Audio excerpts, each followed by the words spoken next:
अस्सलाम वालेकुम। Chemistry part 2 chapter 2 S block element और टॉपिक है हमारा पिकुलियर बिहेवियर ऑफ बेरिलियम। तो जैसे लिथियम का पढ़ा पिकुलियर बिहेवियर, इसी तरह से बेरिलियम भी लॉन्ग क्वेश्चन के हवाले से इम्पॉर्टेंट, और ये क्वेश्चन जो है ये काफ़ी दफ़ा पेपर में भी आया हुआ है। तो पिकुलियर बिहेवियर उसी तरह से जैसे हमने लिथियम का देखा कि इस ग्रुप में बेरिलियम ऐसा मेंबर होगा जो अपने ग्रुप से क्या करेगा, इनेमुलस बिहेवियर शो करेगा। कि हम पढ़ चुके हैं इसके ऑक्साइड्स में भी, कार्बोनेट के अंदर भी और हाइड्रोक्साइड्स वगैरह के अंदर। ठीक, तो क्यों ये डिफरेंट बिहेवियर शो करेगा? उसी तरह से due to their small size and less electropositive character. Number 3 high charge density. तो due to their small size, high charge density और इसके साथ साथ less electropositive character, beryllium show anomalous behaviour than its group member. अब इसमें कौन कौन सा इनेमुलस बिहेवियर डिफरेंस क्या आएगा? Number 1 due to their smaller size it is much harder as compare to the other. ठीक है, कहता इतनी हार्ड है जैसा कि आयरन, और इससे हम क्या कर सकते हैं, किसी ग्लास को स्क्रैच कर सकते हैं। इतनी ज़्यादा ये मेटल जो है वो हार्डर है। ठीक है, अब दूसरी मेटल हैं वो इसकी निस्बत सॉफ्ट हैं, लेकिन अल्कली मेटल की निस्बत क्या है, वो भी हार्डर हैं। जैसा कि मैंने मैग्नीशियम का कहा कि वो भी हार्ड है, उसके भी हम कहते हैं रिबन मिलते हैं। रिबन आपने हम कह सकते हैं आयरन की जैसे पीस नहीं होते आयरन के बार, उस तरह के उसके भी रिबन मिलते हैं मैग्नीशियम के, वो भी हार्डर है। तो ये तो उससे भी जो है वो हार्डर मेटल है। फिर हम दूसरी अगर प्रॉपर्टी देखें तो इसका मेल्टिंग पॉइंट और बॉइलिंग पॉइंट वो इस ग्रुप के अंदर सबसे क्या होगा, लार्जर होगा। ठीक, नंबर 3 कि चूंकि ये लेस रिड्यूसिंग एजेंट है, तो लेस रिड्यूसिंग एजेंट की वजह से ये वाटर के अंदर अगर हम देखें तो हाइड्रोजन गैस को इवॉल्व नहीं करती, रिडक्शन वाली प्रॉपर्टी शो नहीं करती। ठीक है, इसके लिए मैंने आपको एक असूल बताया था कि जो जितनी ज़्यादा हार्डर मेटल होगी उतना वो ज़्यादा रिएक्टिव नहीं होगी। रिएक्टिविटी का मैंने एक तरीका बताया था कि फ़र्ज़ करें ये मेटल का पीस है, अगर ये अंदर से इतना ज़्यादा हार्डर है तो उसकी सरफेस जो है वो हर मेटल की चूंकि रिएक्टिव होती है, तो वो तो रिएक्ट करके ऑक्साइड में चेंज हो सकती है, लेकिन अगर अंदर वाला पोर्शन बहुत हार्डर होगा तो मेटल कंप्लीटली जो है वो एज आ रिड्यूसिंग एजेंट वाटर के अंदर एक्ट नहीं कर सकेगी। ठीक है, तो बाकी alkali metal alkaline earth metal चूंकि इतनी ज़्यादा हार्डर नहीं है, इसलिए वो वाटर के अंदर जो है उसको रिड्यूस कर देती हैं, हाइड्रोजन गैस की एवोल्यूशन कर देती हैं। लेकिन ये बहुत ज़्यादा हार्ड होने की वजह से इसकी सरफेस जो है वो रिएक्ट करके चेंज हो जाती है ऑक्साइड्स में, और बाकी चूंकि हार्डर है और ये ऑक्साइड इसको कवर कर लेती है, तो फर्दर जो मेटल है वो आगे रिएक्शन शो नहीं करती। यही हाल मैग्नीशियम में भी था, और डाउन द ग्रुप आते जाएं तो वो इतनी हार्डर नहीं होती, तो वो जो हैं बाकी मेटल्स चूंकि इसकी निस्बत जो हैं वो वाटर के अंदर रिएक्ट कर जाती हैं, वाटर को रिड्यूस कर देती हैं। बिल्कुल इसी से रिलेटेड चौथी प्रॉपर्टी कि चूंकि ये जो ऑक्साइड की लेयर है, एक तो ये अंदर से बहुत हार्ड है और दूसरा ऑक्साइड की लेयर का बनना ये बाकी मेटल को प्रोटेक्ट कर देता है फ्रॉम फर्दर अटैक। इसलिए वो कहता है अगर हम इसका एसिड से भी रिएक्शन करवाएं तो ये एसिड की तरफ भी क्या हो जाती है, रेजिस्टेंट, कंप्लीटली जो है वो वहाँ पर भी ऑक्सीडाइज नहीं होती, क्योंकि जो ऑक्साइड की लेयर बनती है सरफेस के ऊपर वो बाकी मेटल्स को क्या कर लेती है, प्रोटेक्ट, और एसिड्स के साथ उसका भी मजीद जो है ऑक्सीडेशन नहीं होने देती। पांचवी प्रॉपर्टी इसकी कि वाहद ये वो मेंबर है जो कि बेस से रिएक्ट कर जाता है। क्यों कि अगर हम बेस में भी इसको ऐड करें तो ये इसका ऑक्साइड ऊपर जो बना होगा मेटल के ऊपर, हमने पढ़ा है बेरिलियम का वाहद एक ऐसा ऑक्साइड है जो एम्फोटेरिक है। ठीक है, इससे रिएक्ट करके किस में चेंज हो जाता है, सोडियम बेरिलेट में। ये हम पहले भी पढ़ चुके हैं। तो ये एक वाहद ऐसा होगा हमारे पास मेटल जो कि बेस से रिएक्ट करके किसकी एवोल्यूशन कर देगी, हाइड्रोजन गैस की। ले भी ये 4 5 6 से पॉइंट थे जो कि पेकुलियर बिहेवियर ऑफ लिथियम में इंपॉर्टेंट हैं। लॉन्ग क्वेश्चन के हवाले से ये टॉपिक इंपॉर्टेंट, ये आप लोगों ने तैयार करना है। इसमें आप वो भी लिख सकते हैं point, beryllium show amphoteric oxides of the beryllium are amphoteric in nature, वो भी यहाँ पर जो है वो आ जाएगा, ये भी इंपॉर्टेंट है इस हवाले से। अच्छा, इससे आगे हमारा इसमें एक और अब लॉन्ग क्वेश्चन स्टार्ट हो गया और वो है commercial preparation of sodium metal by Down cell. Down scientist DOWN, Down's उसके नाम से ये सेल जिसका नाम है डॉन्स सेल। ये वाला जो प्रोसेस है, कमर्शियल का मतलब है कि हम कमर्शियली जो सोडियम मेटल है वो इसी प्रोसेस से बनाते हैं। इसको बनाने का तरीकाकार क्या है कि इसमें यूज़ किया जाता है प्रोसेस इलेक्ट्रोलिसिस का। आपने पढ़ा है इलेक्ट्रोलिटिक सेल, ठीक। इलेक्ट्रोलिटिक सेल क्या होता है, एक कंटेनर जिसके अंदर हम एक कोई इलेक्ट्रोलाइट ले लेते हैं। इलेक्ट्रोलाइट क्या, ऐसा सब्सटेंस जिसकी मोल्टन फॉर्म या सॉल्यूशन फॉर्म अवेलेबल हो कंडक्ट इलेक्ट्रिसिटी की कंडक्शन के लिए, वो होता है हमारा इलेक्ट्रोलाइट। वो सेल जिसमें हम ये प्रोसेस जो है वो प्रोसीड करते हैं वो इलेक्ट्रोलिटिक सेल।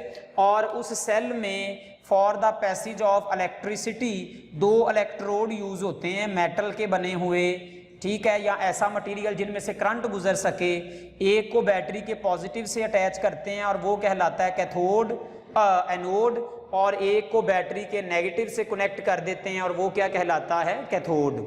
जब हम करंट पास करते हैं तो उसमें से प्रोसेस होता है और उस प्रोसेस को क्या बोला करते हैं, इलेक्ट्रोलिसिस बोला करते हैं, जिसमें कोई एक कंपोनेंट, कोई एक कंपाउंड अपने कंपोनेंट के अंदर डिसोसिएट हो जाता है और by the passage of electricity. तो by the passage of electricity compound का अपने कंपोनेंट में डिसोसिएट होना, ये प्रोसेस क्या कहलाता है, इलेक्ट्रोलिसिस कहलाता है। ये सारी जो टर्म है ये आप लोगों ने पार्ट 1 में पढ़ी हुई हैं। हम इस इलेक्ट्रोलिटिक सेल की यहाँ एग्जाम्पल पढ़ रहे हैं और वो क्या है, डॉन सेल। इसका मतलब इसमें प्रोसेस क्या होगा, इलेक्ट्रोलिसिस होगा। तो इलेक्ट्रोलिसिस के लिए हमें यहाँ क्या क्या रिक्वायर होगा, एक तो नंबर 1 इलेक्ट्रोलाइट। देखें ये सेल का नाम इसको इसलिए दिया गया, वैसे तो ये बहुत बड़ा ब्लॉक है। सेल का मतलब ये नहीं कि कुछ छोटा सा कंटेनर होगा। सेल मीन हम जो है यहाँ कंसीडर कर रहे हैं कि चूंकि ये एग्जाम्पल में आ रहा है इलेक्ट्रोलिटिक सेल की एग्जाम्पल में, इसलिए हम इसको क्या नाम दे रहे हैं, डॉन्स सेल का। ये इस तरह का हमारे पास एक बड़ा सा कंटेनर होगा जिसके अंदर प्रोसेस होगा इलेक्ट्रोलिसिस का। तो उसके लिए हमें नंबर 1 रिक्वायरमेंट होगी इलेक्ट्रोलाइट। नंबर 2 यहाँ हम लेंगे इलेक्ट्रोड, ठीक है। इलेक्ट्रोड में से एक एनोड और एक क्या होगा, कैथोड। और by the passage of electricity, electrolysis के प्रोसेस से हम लोगों ने क्या हासिल करनी है, प्रिपेयर करनी है सोडियम मेटल। यहाँ जो इलेक्ट्रोलाइट लेंगे वो हुआ करता है सोडियम क्लोराइड, जिसको के लिया जाएगा मोल्टन फॉर्म में, ठीक है। तो पहले ज़रा हम डायग्राम बना लें। यहाँ जो बुक के अंदर डायग्राम बनी है ना, वो ज़रा उसने रेक्टेंगुलर बनाई है, हालांकि ये हम कह सकते हैं साइलेंड्रिकल टाइप जो है। अगर हम इसकी नेट पे पिक्चर देखें तो उस तरह का इसका कंटेनर है या उस तरह का क्या है, इसका सेल है। तो उसका उसने क्रॉस सेक्शन जो है काट कर वो हमारे सामने इस तरह से रेक्टेंगुलर फॉर्म में बुक के अंदर जो है वो शो किया। तो इस तरह का ये हमारा एक रेक्टेंगुलर ब्लॉक या जिसको हम सेल कहेंगे। इस सेल में ये वाला पोर्शन वो जहां से हमने अपना इलेक्ट्रोलाइट ऐड करना है, और इलेक्ट्रोलाइट हमारा क्या होगा, सोडियम क्लोराइड। इस सेल के दरमियान में इस तरह एक बड़ा सा ग्रेफाइट का बना हुआ, ग्रेफाइट आपको पता है कार्बन की एलोट्रोपिक फॉर्म जो कि अवेलेबल होती है, जिसमें से करंट गुजर सकता है, ठीक है। ये एक्ट करेगा एज आ एनोड। ये एक लार्ज ब्लॉक आ गया, इस के दरमियान में एक इलेक्ट्रोड लगाया जिसको हम बैटरी के पॉजिटिव से कनेक्ट करेंगे। इसका मतलब इस पे प्लस चार्ज होगा, तो ये क्या एक्ट करेगा एज आ एनोड। किसका बना हुआ है, ये कार्बन ठीक है, जो कि ग्रेफाइट की फॉर्म में ये हम यूज़ करेंगे। ये आ जाएगा इलेक्ट्रोड। इसी इलेक्ट्रोड के ऊपर इस तरह से एक डूम शेप ये हमने शो की। ये डूम शेप जो है हमें हम समझ कह लेते हैं कि एक ऑपरेटर सा शो किया जो कि डूम की तरह का है। डूम मीन जैसे आपने वो मंदिर के अंदर बेल लगी हुई देखी है ऐसी, जिसके नीचे घंटी हो रही होती है और वो बज रही होती है, उसको डूम शेप कहते हैं, जो कि इस ब्लॉक को क्या करेगी, इसके ऊपर आ जाएगी, इसको कवर करेगी। ऐसे आपने ये घरों में भी देखा होगा कि अगर हमने कोई चीज़ फर्ज करें हीट वगैरह को निकालना है तो उसके ऊपर एक पाइप लगा देते हैं जो कि उसको कवर कर रहा होता है उस एरिया को, तो उसको डूम शेप कहते हैं। तो ये डूम शेप की एक जो है इसके ऊपर कवरेंस मौजूद है। ठीक है, ये हमारे पास क्या है, इसके ऊपर डूम शेप की कवरेंस।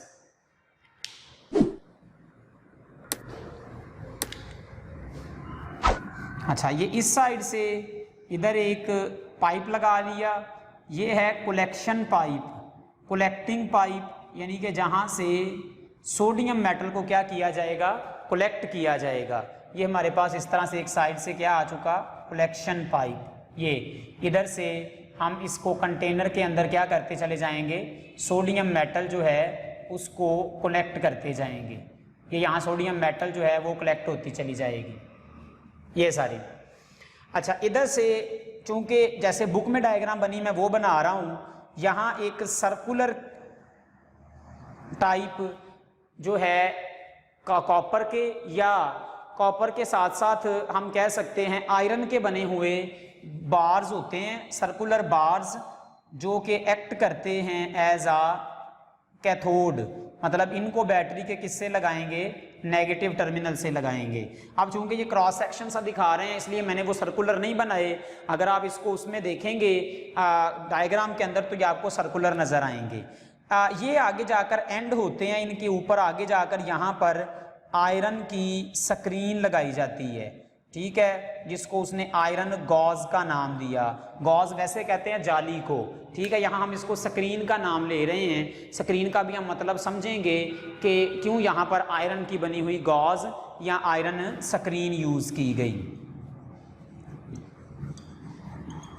ये जो है ये आयरन का या उसके साथ साथ कॉपर का बना हुआ क्या होगा हमारे पास, कैथोड, जिसको बैटरी के नेगेटिव से कनेक्ट किया होगा, और ये हमारा एक्ट करेगा एज आ एनोड। अच्छा, इस डूम शेप में क्या होगा, यहाँ से एक्सट्रैक्शन होगी क्लोरीन गैस की, और इस तरफ जो कलेक्शन है वो किसकी होगी, सोडियम की। तो ये था हमारे पास डायग्राम किसकी, डॉन्स सेल की। अब इस डॉन सेल्स में यहाँ से एडिशन करेंगे मोल्टन सोडियम क्लोराइड की, NaCl की। ठीक है, ये यहाँ ऐड कर देंगे।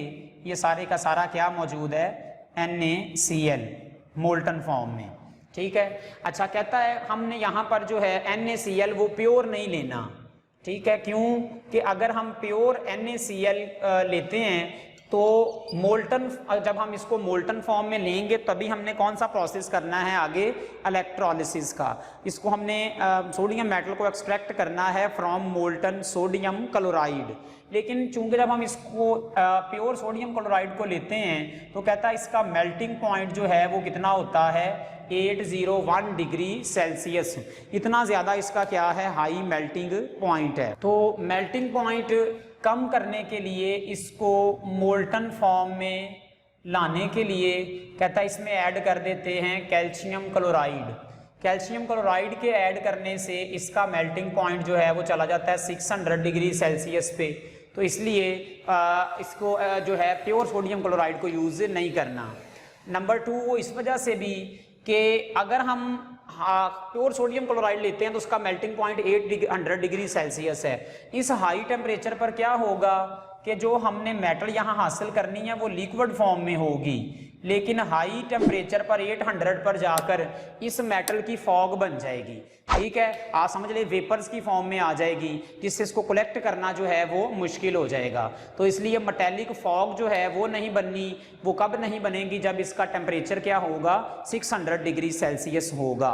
और 600 डिग्री सेल्सियस पर हम इजीली क्या करेंगे, लिक्विड सोडियम मेटल को एक्सट्रैक्ट कर लेंगे, कलेक्ट कर लेंगे। तो ये इसके जो थे एडवांटेजेस हैं कि हम क्यों ऐड करते हैं sodium chloride, calcium chloride, because it's lowers the melting point and at this temperature जो है liquid sodium can easily be extracted और उससे मेटेलिक फॉग जो है वो भी प्रोड्यूस नहीं होती। इसलिए इसमें कैल्शियम क्लोराइड ऐड करके इसका जो मेल्टिंग पॉइंट है वो क्या कर लिया जाता है, लोअर कर लिया जाता है।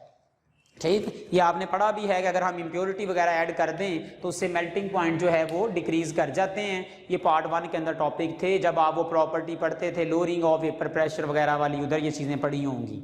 अब हम जो है वो प्रोसेस पढ़ते हैं कि वर्किंग कैसे होगी इस सेल की और किस तरह से जो है हमें लिक्विड सोडियम क्लोराइड से हासिल हो जाएगी। तो जब हम यहाँ पर से मोल्टन फॉर्म में ये लेंगे तो मोल्टन फॉर्म में इसको लेने से अब इसको कनेक्ट करेंगे बैटरी से और करंट यहाँ से पास करेंगे bye the passage of electricity. हमने देखा हमारा जो कंपाउंड है वो अपने कंपोनेंट्स के अंदर क्या हो जाएगा, डिसोसिएट हो जाएगा। तब हम सोडियम क्लोराइड मोल्टन फॉर्म में लेंगे तो by the passage of electricity हम कहेंगे कि ये किसमें, चूँकि मोल्टन फॉर्म है तो इलेक्ट्रिसिटी पास करने से हम कह सकते हैं कि ये किस में कन्वर्ट हो गया, आयंस में। और चूंकि आयंस इसलिए लिखा, इलेक्ट्रिसिटी पास करने से आयंस क्या करेंगे, मूव करना शुरू कर देंगे। अब इस आयंस पर नेगेटिव चार्ज है और इस आयंस पर क्या है, पॉजिटिव चार्ज। तो नेगेटिव चार्ज वाला मूव करेगा अपने इलेक्ट्रोड की तरफ और पॉजिटिव चार्ज वाला मूव करेगा दूसरे इलेक्ट्रोड की तरफ। तो हम लिखते हैं कि एनोड पर कौन जाएगा, क्लोराइड जाएगा, क्योंकि उस पर क्या है, नेगेटिव चार्ज है। ये एनोड पर जाकर अपना इलेक्ट्रॉन जो है वो डोनेट कर देगा। तो हम लिखेंगे हाफ Cl प्लस इसमें से क्या निकल जाएगा हमारे पास, इलेक्ट्रॉन। ये हाफ Cl2 इसलिए लिखा कि क्लोरीन इलेक्ट्रॉन देकर क्लोराइड किस में चेंज हो जाएगा, क्लोरीन Cl2 में। तो हाफ लिखा इसको बैलेंस करने के लिए। तो एनोड पर जाकर ये इलेक्ट्रॉन देगा और इलेक्ट्रॉन देने के प्रोसेस को हम क्या कहते हैं, ऑक्सीडेशन। ये हम लोग लिखेंगे यहाँ पर क्या हो जाएगी, ऑक्सीडेशन होगी। अब ये चूंकि बैटरी से कनेक्टेड हैं तो आप पढ़ चुके हैं, जैसा कि फर्ज करें मैं इसको ऐसे बैटरी से कनेक्ट कर दूं तो ये इलेक्ट्रॉन कहाँ मूव करके पहुंचेंगे, कैथोड की सरफेस पे। और कैथोड की सरफेस पर कौन जाएगा, पॉजिटिव आयन, और वो है हमारा सोडियम। तो सोडियम जाकर इस इलेक्ट्रॉन को लेकर किस में चेंज हो जाएगा, सोडियम मेटेलिक फॉर्म में चेंज हो जाएगा। तो अगर हम ओवरऑल रिएक्शन लिखें तो क्या होगा इसमें कि ये सोडियम इधर भी है, इधर भी कैंसल, क्लोराइड यहाँ भी है, यहाँ भी कैंसल, इलेक्ट्रॉन से कैंसल। तो हम लिखेंगे NaCl, ये किस में कन्वर्ट होगा, 1/2 Cl2 प्लस क्या बनेगा, सोडियम। ये हमारा ओवरऑल रिएक्शन।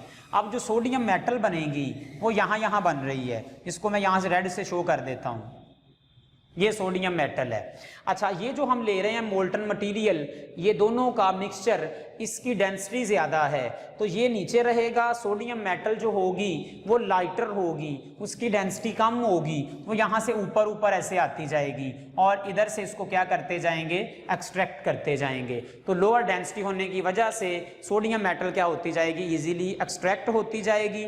अच्छा, इस सेल के फिर आगे एडवांटेजेस क्या होंगे कि लो टेम्परेचर पे वर्क करेगा, जिसकी वजह से एक तो मेटेलिक फॉग नहीं बनेगी, लिक्विड मेटल जो है वो इजीली जो है वो हमारे पास कलेक्ट हो जाएगी, क्योंकि जो फॉग बन जाएगी उसको कलेक्ट करना जो है वो ज़रा डिफिकल्ट होगा।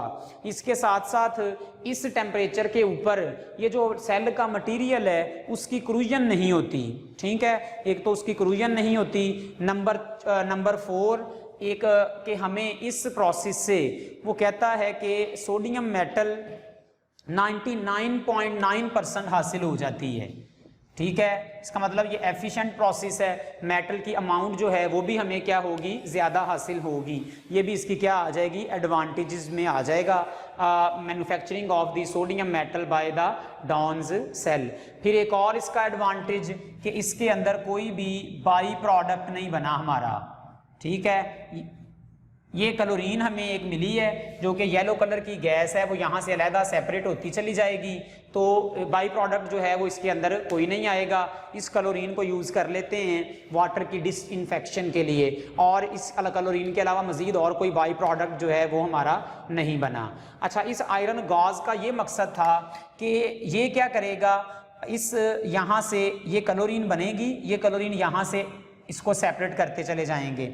यहाँ साइडों पर कैथोड की सरफेस पर जाकर सोडियम मेटल बन रही है, तो ये जो आयरन गॉज है ये यहाँ से दोबारा सोडियम और इधर जो क्लोरीन बन रही है इसकी सरफेस पर, इसको दोबारा रिएक्ट नहीं करने देगी। अगर हम आयरन गॉज नहीं लगाते तो ये दोबारा रिएक्ट करके फिर किस में चेंज हो सकते हैं, NaCl में। तो आयरन गॉज जो है वो यहाँ इसको प्रोटेक्ट करेगी from reacting Na with chlorine. तो ये था बच्चे ओवरऑल प्रोसेस डॉन्स सेल का। ये भी लॉन्ग क्वेश्चन के हवाले से जो है इंपॉर्टेंट, और इसके एडवांटेजेस जो हैं वो शॉर्ट क्वेश्चन में बहुत ज़्यादा इंपॉर्टेंट हैं। इसमें एक और इंपॉर्टेंट हमने सेल पढ़ना इलेक्ट्रोलिसिस में, वो हमारा नेक्स्ट है नेल्सन सेल, जो कि काफ़ी दफ़ा बोर्ड के अंदर भी आया हुआ है। तो एंड पर जो है आप लोग वीडियो को देखकर लाइक भी करें और कमेंट भी ज़रूर करें। अल्लाह हाफिज़।